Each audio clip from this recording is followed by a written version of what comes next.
സന്നിഹിതരായിരിക്കും ബഹുമാനന്റെ പ്രിയപ്പെട്ട അധ്യാപകരെ, മാതാപിതാക്കളെ, എൻ്റെ പ്രിയ കൂട്ടുകാരെ, നിങ്ങൾക്ക് എൻ്റെ വിനീതമായ നമസ്കാരം. നമ്മളുടെ സ്കൂളിന്റെ വാർഷികമായ ഇന്നാണ് നമ്മൾക്കൊരു ഉത്സവമാണ്, ഉല്ലാസദിനമാണ്. ഈ സുന്ദരത്തിൽ നിങ്ങളോട് സംസാരിക്കാൻ അവസരം ലഭിച്ചതിൽ എനിക്ക് അതിയായ സന്തോഷമുണ്ട്. ഇന്നത്തെ കുട്ടികളാണ് നാളത്തെ പൗരന്മാർ. നാം പലയിടങ്ങളിലും കേട്ടുപോയി വാക്കുകളായവ.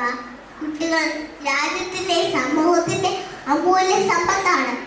അവരെ ലാളിച്ചും സ്നേഹിച്ചും ശാസിച്ചും ഗുണമടിച്ചും ഉത്തമ പൗരന്മാർ വാർത്തെടുക്കേണ്ട മാതാപിതാക്കളുടെയും കുരുക്കുമാരുടെയും കടമയാണ്.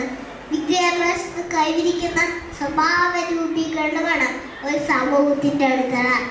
അധ്യാപകരെ ബഹുമാനിക്കുകയും മാതാപിതാക്കളെ അനുസരിക്കുകയും കൂട്ടുകാർ സ്നേഹത്തോടെ പെരുമാറുകയും ചെയ്യുന്ന നല്ല സ്വഭാവം ഉണ്ടാകുന്ന വിദ്യാഭ്യാസത്തെയാണ്.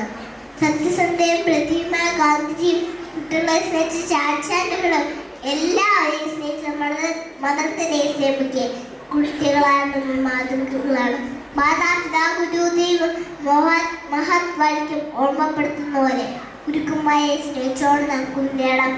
ഭാവിയിലേക്കുള്ള കുഞ്ഞുപിടികൾ കേടാൻ നാം ഓരോരുത്തരും ഒരുക്കുന്ന നമ്മുടെ കടലിലെ സ്കൂളിനെ നമുക്ക് സ്നേഹത്തോടെ ഓർമ്മിക്കാം. ഇതുപോലെയുള്ള കുഞ്ഞുങ്ങളെ സ്വപ്നം കാണാൻ പഠിപ്പിച്ച ഡോക്ടർ APJ അബ്ദുൽ കലാമിനെ മാതൃകയാക്കി നമുക്ക് കൊള്ളലാം. ഇത്രയും പറയുന്നുണ്ട് ഞാൻ നന്ദി, നമസ്കാരം.